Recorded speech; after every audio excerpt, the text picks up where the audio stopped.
La pandemia, la cuarentena y el consecuente encierro y el aislamiento para muchos núcleos familiares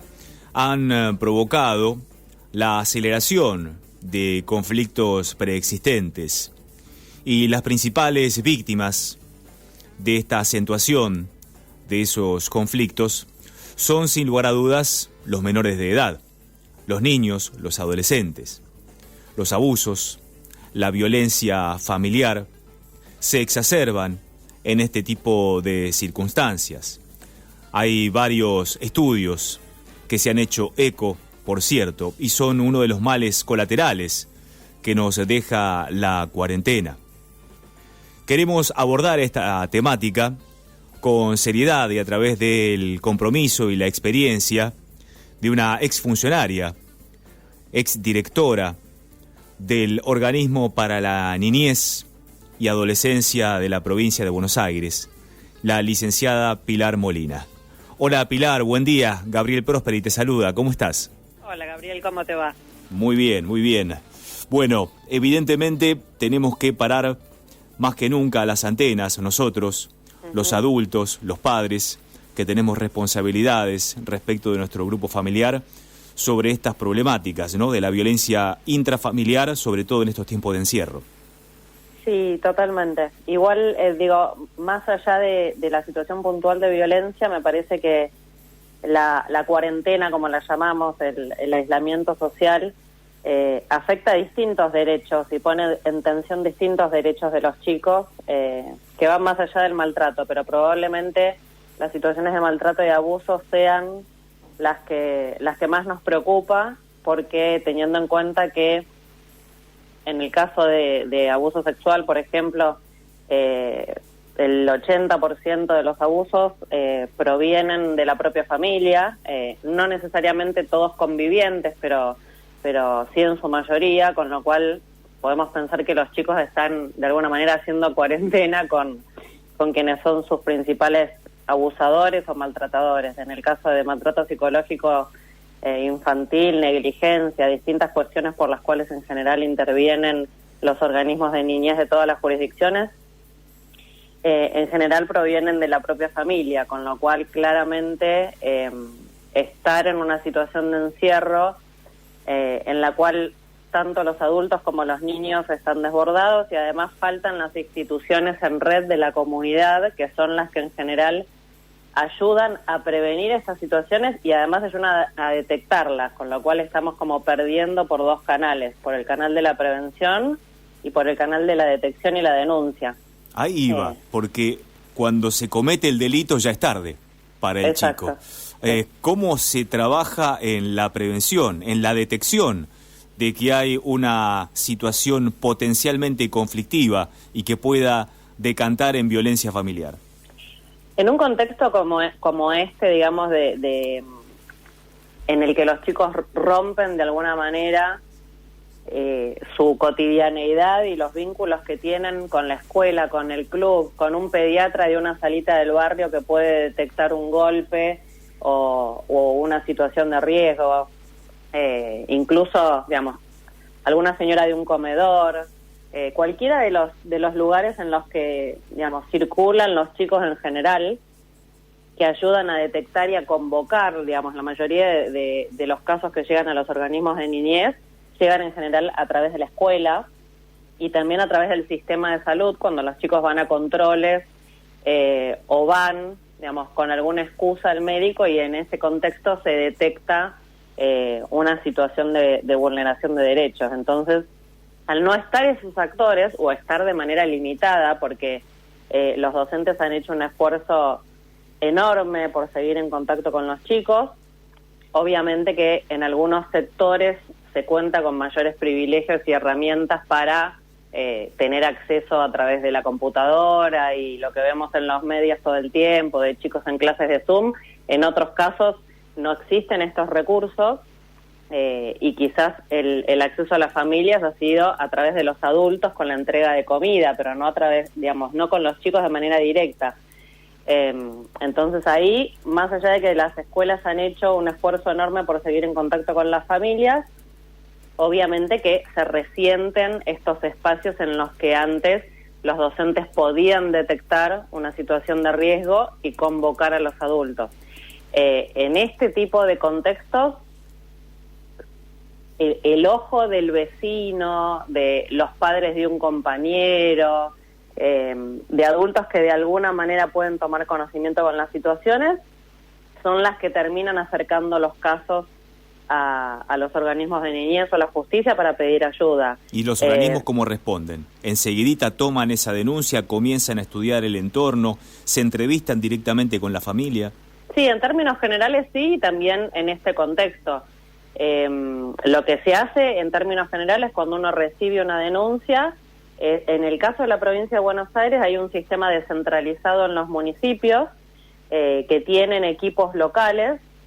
y que trabajan en conjunto con la provincia. En el caso de la ciudad de Buenos Aires también hay equipos descentralizados, pero obviamente no son municipios, sino que dependen todos de la misma ciudad. Bueno, cada jurisdicción tiene su propio sistema, pero en general se trata de que haya equipos descentralizados a nivel territorial, que conozcan el barrio, que tengan interacción con las escuelas, con los centros de salud, y que puedan bajar a territorio para tomar contacto con esas familias a través de entrevistas en las oficinas o de visitas domiciliarias, y también, obviamente, escuchan la voz de quien denunció, sea la escuela, sea un vecino, sea un médico o una organización social del barrio, y tratan de reconstruir de alguna manera esa historia. En general, siempre lo que se trata y la estrategia privilegiada es tratar de fortalecer los vínculos familiares para que los pibes y las pibas sigan en su entorno familiar, pero mejorado y fortalecido, y en casos extremos en los que o no hay tiempo para eso por la vulneración de derechos, digamos, de la que se trata, o se trata de algo que no da margen al trabajo, digamos, una situación de abuso sexual de un padre, por ejemplo, digamos, no es que uno puede plantearse que con el tiempo es algo que uno va a fortalecer, digamos, claramente hay que tomar una medida de excepción, digamos, que es lo que se llama una medida de abrigo, y separar a los pibes y las pibas de ese entorno que los está lastimando, y en esos casos, bueno, digamos, sí, se realiza una separación, pero es la menor cantidad de casos en las que sucede eso. En general lo que se trata de hacer es de fortalecer los vínculos familiares para que el núcleo familiar siga junto. Interpreto que muchas familias ocultan o tratan de ocultar el maltrato y la violencia en la que están sumidas. ¿Se detecta inmediatamente cuando ustedes se entrevistan, se acercan a un núcleo familiar de este tipo, más allá de este ocultamiento que se intenta, que hay una problemática allí? Sí, más allá de lo, digamos, sí, claramente en muchos casos es ocultamiento, en otros casos, te diría la mayoría es naturalización más que ocultamiento. Es decir, no la familia misma no es consciente o no se está dando cuenta que hay un grado de violencia que ellos naturalizan, que creen que es normal. Sí, probablemente porque, digamos, son situaciones que se han vivido generación en generación, y en su momento los padres también han sido víctimas en su infancia de situaciones similares. Entonces sí, en algunos casos claramente es ocultamiento, sobre todo en los casos de abuso sexual. Después hay un gran número de situaciones de negligencia, digamos, de no existencia de maltrato físico concreto, pero sí una falencia grave en el cuidado que termina generando una situación de maltrato pasivo, por decirlo de alguna manera, cuando a un nene o una nena no la llevan a la escuela, no le dan de comer como es correcto, no lo llevan a controles de salud. Bueno, cuando se generan muchas situaciones de descuido que terminan siendo una forma de maltrato también. Por supuesto. De todos modos, más allá de estas situaciones de abuso y de maltrato, también en el contexto del encierro se dan otras vulneraciones de derechos que, digamos, que pareciera que tienen menos impacto, pero que también son importantes, como, digamos, la UCA publicó hace poco datos sobre disminución del 22% de la vacunación, disminución del 44% de los controles pediátricos y de tratamientos. Esto también tiene impacto en los chicos que tienen problemas de consumo de sustancias psicoactivas porque, digamos, genera un impacto de su salud más allá de que no haya situaciones de maltrato e implica vulnerar también sus derechos a futuro. Digamos, son todas situaciones que cuando termine la que denominamos cuarentena van a emerger y van a implicar mucho trabajo de los equipos de niñez porque se van a encontrar con el impacto que ha tenido el encierro, que por supuesto estaba justificado por cuestiones sanitarias que todos conocemos y apoyamos, pero no ha sido gratuito para muchos chicos. Por supuesto. Estamos hablando con la licenciada Pilar Molina, exdirectora del Organismo para la Niñez y la Adolescencia de la provincia de Buenos Aires. El grado y la cantidad de casos de violencia, quiero decir, Pilar, y abusos, maltratos, ¿se condice con la situación social de la familia o es indistinto? A ver, hay determinadas situaciones que hacen más proclive algunas vulneraciones de derechos. Ahora te voy a dar algunos ejemplos, digamos, pero claramente, y en ese sentido el marco normativo que está vigente en la Argentina y que viene, digamos, de alguna manera recoge el espíritu de la Convención de los Derechos del Niño, y le pide a los equipos de niñez que tengan mucha mirada sobre esto, es no confundir situaciones de pobreza con situaciones de vulneración de derechos.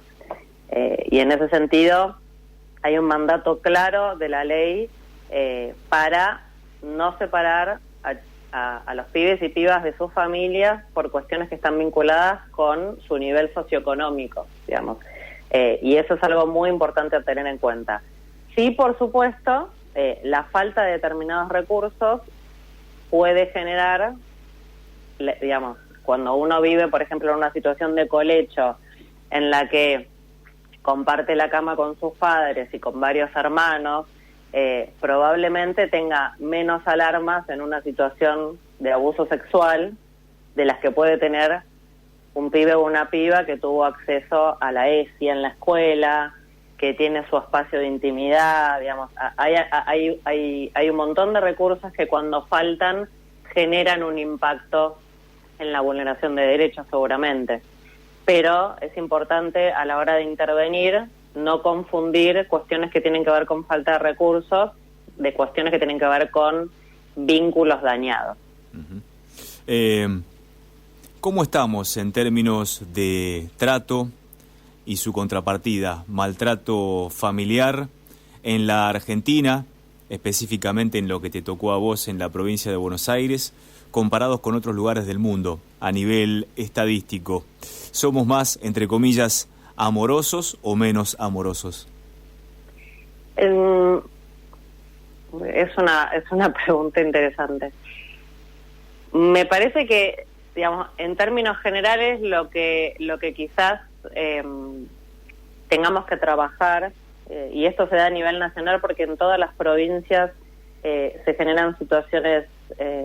muy similares en ese sentido, y los motivos de intervención, si bien obviamente que pueden variar de jurisdicción en jurisdicción, en términos generales siempre están encabezados por la negligencia, que es digamos, este deterioro en el cuidado de los chicos, el maltrato infantil y psicológico, en tercer lugar el abuso sexual, y recién en cuarto lugar el abandono, digamos, que era quizás una variable mucho más presente hace algunas décadas, donde la mayoría de los chicos y chicas por los cuales intervenía la justicia y los organismos de niñez no existían en su momento, era un sistema, digamos, con una fuerte impronta judicial, pero hace varias décadas uno podía pensar que la mayoría de los casos tenían que ver con situaciones de abandono y ahora tienen que ver con situaciones de negligencia y maltrato. Sí, lo que falta trabajar es la conciencia de los adultos respecto de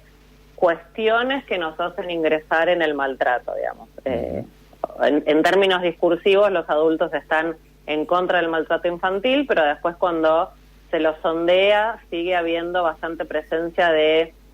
el chirlo, el chirlo, que es maltrato físico, pero el chirlo en la palabra de los adultos como forma de quitarle peso, digamos, al castigo, como haciéndolo más liviano. Sí. El maltrato verbal, digamos, está muy presente también. Entonces, digamos, en términos teóricos los adultos están en contra del maltrato, pero en términos prácticos muchas veces sigue siendo como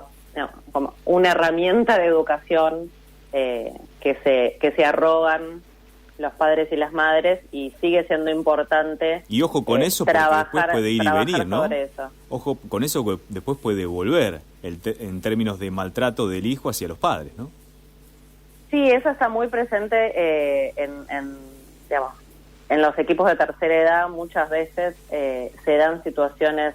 de maltrato físico, psicológico y económico también por parte de los chicos sobre los adultos,